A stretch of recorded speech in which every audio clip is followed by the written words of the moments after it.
चलिए, तो अब हम लोग ये देखेंगे कि आगे का कॉन्सेप्ट क्या क्या है। तो कुछ नंबर्स के बारे में पढ़े, क्या क्या नंबर्स था। नेचुरल नंबर, होल नंबर, ठीक है, इंटीजर। उसके बाद हम लोग पढ़े rational number, irrational number, how to convert p by q form में कैसे कन्वर्ट कर सकते हैं डेसिमल नंबर को। इतना चीज़ अभी तक देखे। अब क्या है ना, हम लोग को थोड़ा सा नंबर्स का और भी क्लासिफिकेशन पढ़ना है, जैसे प्राइम नंबर, कंपोजिट नंबर, ठीक है, ये सब भी पढ़ना है। तो मगर उस क्लासिफिकेशन को हम थोड़ा सा लीट में पढ़ेंगे। उससे पहले हम अब डिस्कशन करेंगे रिमाइंडर्स क्या है और रिमाइंडर्स का क्या एडवांटेज है। जैसे रिमाइंडर्स के बारे में यदि आपसे पूछा जाए ना, तो बेसिक लेवल पर आप लोग इतना जानते होंगे कि कोई नंबर्स दिया हुआ है, क्या वो 2 से डिविजिबल है, कोई नंबर्स दिया हुआ है, क्या 3 से डिविजिबल है, और उसके लिए रूल्स पढ़ते हैं। जैसे 2 का डिविजिबिलिटी रूल क्या है, last digit is divisible then the number is divisible by 2। यदि लास्ट डिजिट हमारा 2 से डिविजिबल है तो वो नंबर डिविजिबल होता है 2 से। बट 3 का क्या है, sum of digit divisible by 3 then the number is divisible by 3। मगर बात इतना से बनेगा नहीं, इतना से आप नॉर्मल जो जानते हैं और RS अग्रवाल का जो सिंपल क्वेश्चन है उसी को सोल्व कर पाएगा। बट अब आगे का डिस्कशन के लिए हम लोग को ज़्यादा रूल पढ़ना पड़ेगा, राइट। तो अब मैं उससे पहले आपको ये बताना चाहता हूँ कि आप लोग बचपन में क्या किए हैं। एक बेसिक फंडामेंटल जो डिवाइस करते समय आप लोग यूज़ किए होंगे। हालांकि इसको यूज़ ऐसे कर सकते हैं, जैसे हम कहें कि 23 को डिवाइड कर रहे हैं 5 से तो क्या आएगा, ठीक है, ऐसा क्वेश्चन। इसमें बहुत सारा पार्ट निकालने के लिए आ सकता है कि ये डिवाइड कर रहे थे कितना वैल्यू आएगा, वो डेसिमल में हो सकता है, या फिर इस केस में क्या पूछा जा सकता है कि 23 को 5 से डिवाइड करेंगे तो रिमाइंडर क्या आएगा। तो बहुत तरह का क्वेश्चन होगा, ठीक है। और इसको हम एक ऐसा लेवल तक लेके चलेंगे ताकि फर्दर हमारा ये नंबर्स का ये पूरा मानिए तो ये पूरा आपका सिनेरियो ही चेंज कर देगा रिमाइंडर्स, ठीक है। और हम लोग क्या क्या जान सकते हैं इसमें वो भी देखेंगे, ठीक है। अभी हम क्या कहना चाह रहे हैं, यदि कोई नंबर 23 है उसको 5 से डिवाइड करे, 23 है जिसको 5 से डिवाइड करें, तो 5 से डिवाइड करें 23 को, तो हम क्या करेंगे, 5 4 जा 20, 23 माइनस 20 विच इज 3। इस 3 को हम लोग बोलते हैं रिमाइंडर, इस 3 को बोलते हैं रिमाइंडर। इस 5 से डिवाइड करें इसको बोल रहे हैं डिवाइजर, जिसमें डिवाइड जा रहा है उसको बोला जाता है डिविडेंड। 4 टाइम्स लगाई इसको बोला जाता है क्वोशेंट। और एक बचपन में फार्मूला पढ़ेंगे, डिविडेंड बराबर दिस नंबर बराबर क्या होता है, divisor into quotient plus remainder, जो कि कितना है 23। तो 23 बराबर क्या होगा, divisor which is 5 into quotient which is 4 plus 3, ठीक है। ये इसको सम कीजिए, 20 प्लस 3 कितना होगा 23। तो 23 बराबर 23, सही है, ऐसा आएगा। इस नंबर को इस तरह से कैलकुलेट कर सकते हैं, ठीक है। मैं बता रहा हूँ यहाँ पर जो रिमाइंडर आ रहा है, ये रिमाइंडर जो है 3 which is not equal to 0, ये 0 के बराबर नहीं है ना, तो ये नंबर 23 5 से 100% डिविजिबल नहीं है। If remainder is non zero mean 0 के बराबर नहीं है तो वो नंबर 5 से डिविजिबल नहीं है। इसका मतलब 23 5 से डिविजिबल नहीं है। तो रिमाइंडर्स जानने के बाद हम लोग क्या क्या इन्फॉर्मेशन पता कि यदि किसी का रिमाइंडर्स पता है तो हम ये भी कमेंट कर सकते हैं कि वो नंबर डिविजिबल है या नहीं। और वो कब कर सकते हैं, यदि वो रिमाइंडर 0 के अलावा कोई भी हो तो हम कह सकते हैं वो नंबर डिविजिबल नहीं है। जैसे हम कहें कि यहाँ पर डिवाइड ऐसा करें, क्या 5 को हम 20 से डिवाइड करें तो क्या होगा 4, 20 माइनस 20 0। ये रिमाइंडर क्या है 0 के बराबर है। तो इस 20 जो है ये 5 से क्या है 100% डिविजिबल है। 20 जो है 5 से 100% डिविजिबल है। यदि रिमाइंडर हमारा 0 आता है तो ये क्या है 100% डिविजिबल है, 100% डिविजिबल है। यहाँ पर क्या है नॉट डिविजिबल। ये नंबर जो है 23 इज नॉट डिविजिबल बाई 5, ठीक है। और यदि डिविजिबल रहेगा तो ये 0 आएगा। इसका मतलब यदि आपका रिमाइंडर पता कर लेते हैं तो आपके पास दो आइडिया आ रहा है कि नंबर डिविजिबल है या नहीं, ये भी कमेंट कर सकते हैं। तो हम लोग जो पहले पढ़े ना कि नंबर डिविजिबल है या नहीं, वो सिर्फ कमेंट कर पाते थे। अब हमारे पास एक और आइडिया आया कि हम सिर्फ रिमाइंडर निकालना सीख जाएं तो हम सब कमेंट कर सकते हैं कि डिविजिबल है या नहीं। तो ज़्यादा बेटर क्या रहेगा कि आप डिविजिबिलिटी पर कमेंट ना करके उसके रिमाइंडर्स को निकालें, उस पर कमेंट करें कि डिविजिबल है कि नहीं। तो हम लोग सीखेंगे क्या, हम लोग क्या सीखेंगे, हम लोग सीखेंगे कि नंबर, यदि नंबर डिविजिबल रहेगा तो उसका रिमाइंडर 0 होगा। मगर हम लोग क्या निकालेंगे, रिमाइंडर, रिमाइंडर एग्जैक्ट है क्या। तो हमारे सिनेरियो में 0 और नॉन 0 को नहीं, एग्जैक्ट निकालेंगे। यदि 0 रहा तो डिविजिबल, नॉन 0 रहा तो नॉन डिविजिबल, राइट। और नॉन 0 में क्या क्या हो सकता है उसके भी पॉसिबिलिटी को बताएंगे। इतना तो आपको पता है कि जो डिवाइड, जिस नंबर से डिवाइड कर रहे हैं, ये नंबर नॉन 0 है, ये नंबर नॉन 0 है, ये नंबर 0 और नॉन 0, बट ये जो भी रिमाइंडर आएगा वो पॉजिटिव क्वांटिटी होगा। क्योंकि यहाँ पर ऐसा नहीं कीजिएगा कि 5, 5, 25, ऐसा नहीं कीजिएगा। बात समझ में आ रहा है? तो यानी ये जो भी क्वांटिटी मिल रहा है सब पॉजिटिव। बाद में मैं ये भी बताऊँ कॉन्सेप्ट ऑफ निगेटिव रिमाइंडर क्या होता है, विल सी दैट आल्सो, ठीक है, कि कॉन्सेप्ट ऑफ निगेटिव रिमाइंडर क्या होता है। पर फिलहाल के लिए अभी क्या बताएं कि कुछ ऐसा होता है। हम इतना लंबा चौड़ा ये सब कैलकुलेशन कर रहे हैं, इस कैलकुलेशन को बचपन में करते थे, अच्छा लगता था, टीचर भी ताली मारता था, हम लोग भी ताली मारते थे, दोनों मिलकर खूब मजे किए। बात समझ में आ रहा है? मगर अभी इस मेथड को आपको हटाना पड़ेगा, क्योंकि जो पहले पढ़े हैं उस मेथड को ही अभी रिपीट करें तो फिर अंतर क्या रहेगा। अब आपको लर्निंग विथ एप्टीट्यूड का नाम ही है स्किल, कॉमन सेंस, और आपका इस टॉपिक में आपको कॉमन सेंस का पूरा आइडिया लग जाएगा कि कैसे कॉमन सेंस को हम लोग यूज़ करते हैं, राइट। तो हम लोग सबसे पहले देखते हैं कि अब ये सब चीज़ को कैसे रिप्रेजेंट करेंगे, ठीक है। तो देखिए मेरा टारगेट क्या है, रिमाइंडर निकालना। मेरा टारगेट ये है नहीं है कि कमेंट करना डिविजिबल है या नहीं।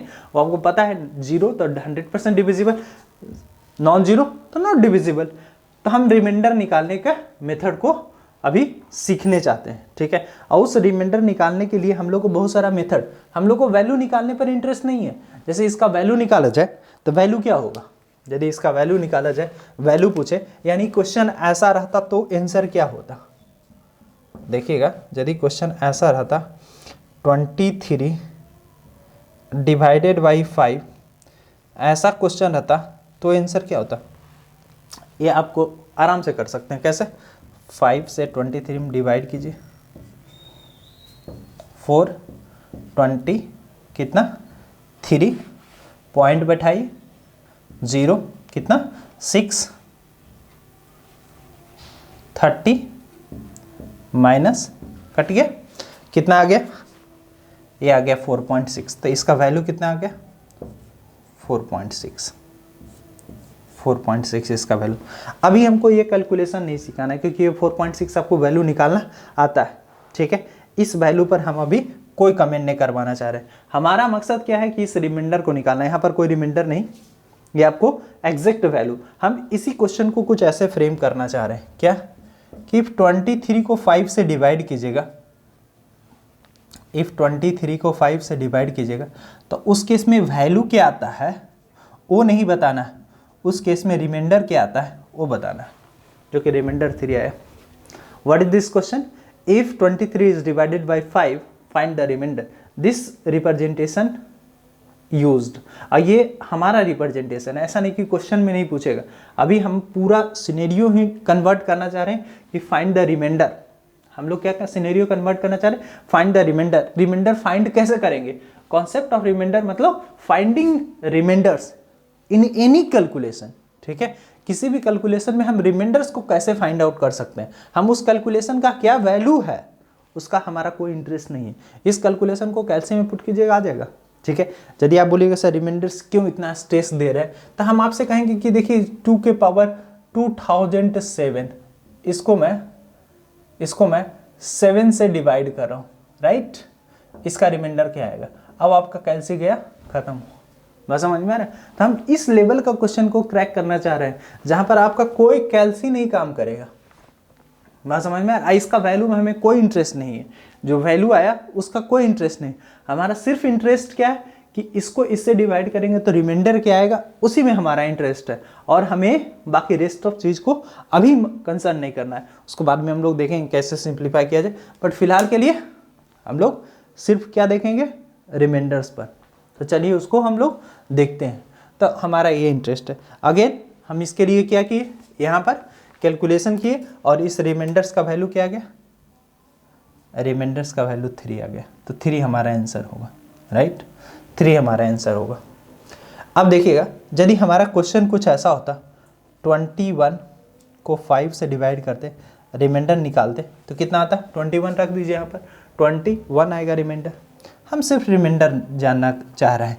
22 को 5 से डिवाइड कीजिए, कितना रिमाइंडर आएगा। अगेन कैलकुलेशन नहीं, आप ये ना कर दे कि डिवाइड करके आप इतना पॉइंट इतना बोल दे, नो, समझ में आ रहा है, वो नहीं करना है। जैसे 4 पॉइंट यहाँ पर आप बोल दीजिए 4.5, नो, हमें नहीं चाहिए वो। आपको यहाँ से रिमाइंडर निकालिएगा तो 2 आएगा, ठीक है। यदि हम यहाँ पर कह दे 23 को 5 से डिवाइड करें तो रिमाइंडर क्या आएगा, इसका रिमाइंडर अभी 3 आया। 24 को हम 5 से डिवाइड करेंगे तो इसका रिमाइंडर क्या आया, रिमाइंडर हमारा 4 आएगा। और 25 को हम 5 से डिवाइड करें तो ना बोल दें कि 5, क्योंकि 25 को 5 टाइम्स लगाएंगे तो 25 - 25 रिमाइंडर 0, रिमाइंडर हमारा 0 आ गया। देखिएगा क्या क्या पॉसिबिलिटी है। यहाँ पर रिमाइंडर हमारा 1 है, 2 है, 3 है और 4 है और 0 है, ठीक है। यही हमारे पास टोटल 5 पॉसिबिलिटी आया, 0, 1, 2, 3, 4। कोई भी नंबर को 5 से यदि डिवाइड करते हैं, ये 21 लिए ना, इसके अलावा भी आप कोई भी नंबर ले लेते, इसके अलावा आप कोई भी नंबर ले लेते, इसके अलावा आप कोई भी नंबर ले लेते, तो ये रिमाइंडर चेंज नहीं होता, इस रिमाइंडर का कोई ऑप्शन चेंज नहीं होता। इस 5 से यदि आप डिवाइड कर रहे हैं तो रिमाइंडर 7 नहीं मिलेगा, दैट्स श्योर। मगर ये रिमाइंडर मिलेगा क्या, तो 0, 1, 2, 3, 4, बात समझ में आ रही, इसमें से ही कोई होगा।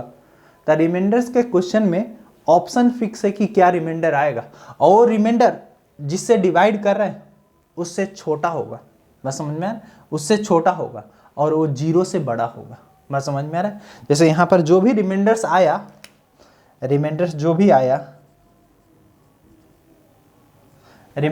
भी आया वो रिमाइंडर्स 0 से बड़ा है और 5 से छोटा है, क्योंकि डिवाइड किस में कर रहे थे, 5 में कर रहे थे। डिवाइड किस में कर रहे थे, 5 से कर रहे थे, बात समझ में आ रहा है। सिमिलरली यदि यही क्वेश्चन ऐसा रहता 7 से डिवाइड करते तो आपका रिमाइंडर का सिनेरियो क्या क्या आता, 0 से बड़ा आएगा रिमाइंडर और 7 से छोटा, इक्वल नहीं, 7 के इक्वल नहीं आएगा, 7 से छोटा 6 तक होगा। तो रिमाइंडर्स का बता सकते हैं पॉसिबिलिटी कितना है। यदि आप n से डिवाइड कर रहे हैं, तो क्या क्या पॉसिबिलिटी है, 0 से बड़ा होगा रिमाइंडर और क्या होगा, 7 के केस में 7, तो यहाँ पर आप n लिख सकते हैं। इसी चीज़ को आप ऐसा भी रिप्रेजेंट कर सकते हैं, क्या, 0 से बड़ा होगा remainder less than equal to 5 से कम 4।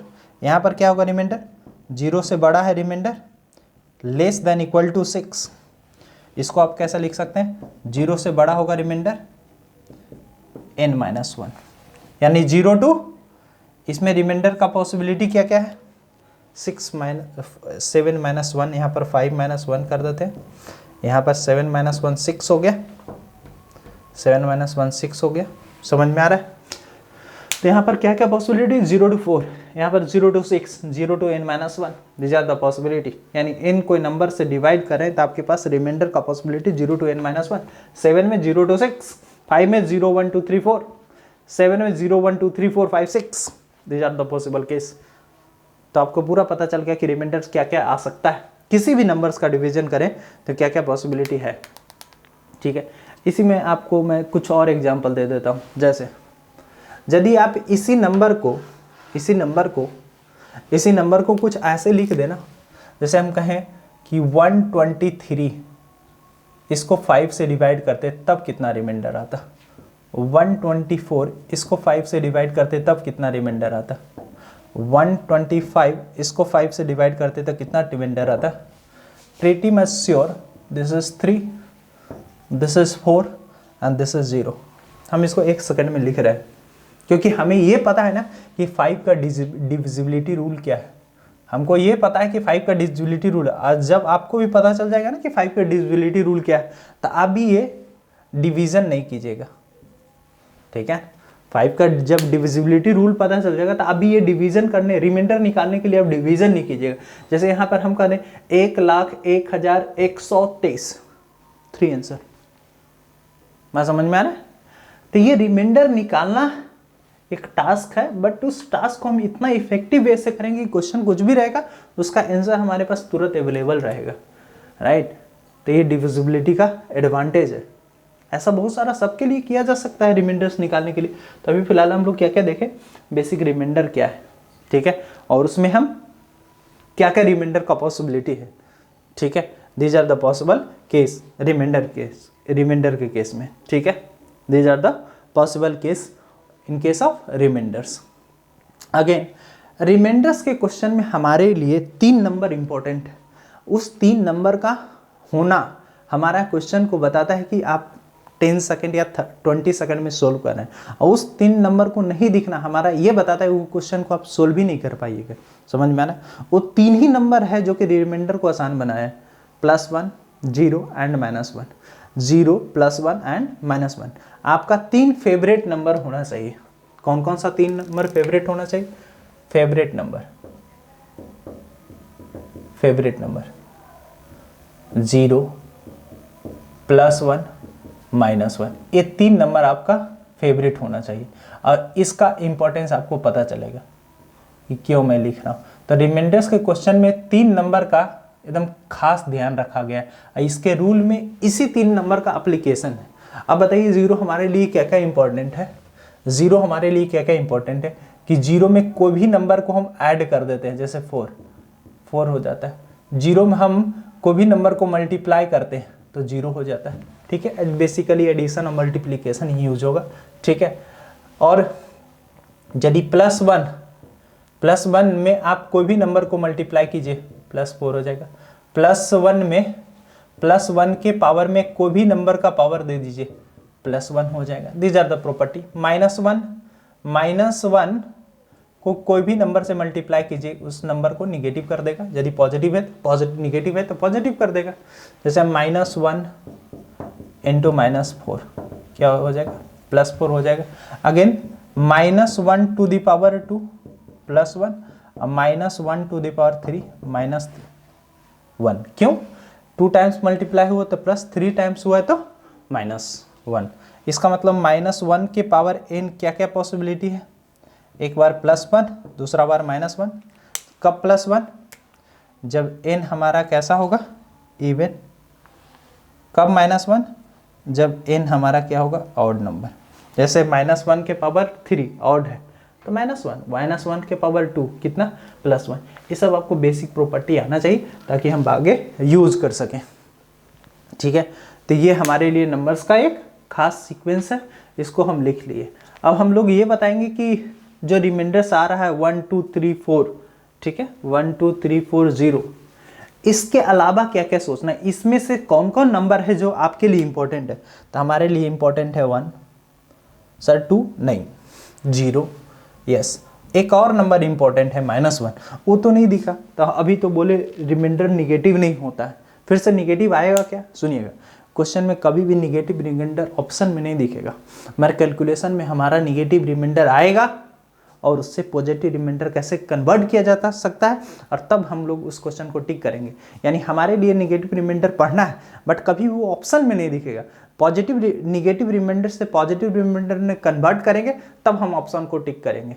यानी हमारा इंटेंशन क्या है, हम पढ़ेंगे निगेटिव रिमाइंडर को पढ़ेंगे, बट वो ऑप्शन को फिल्टर करने के लिए उसको कन्वर्ट करेंगे पॉजिटिव रिमाइंडर में, तब उसको हम मार्क आउट कर देंगे। यानी कैलकुलेशन निगेटिव रिमाइंडर का जरूर होगा, यानी निगेटिव रिमाइंडर एग्जिस्ट करता है, ठीक है।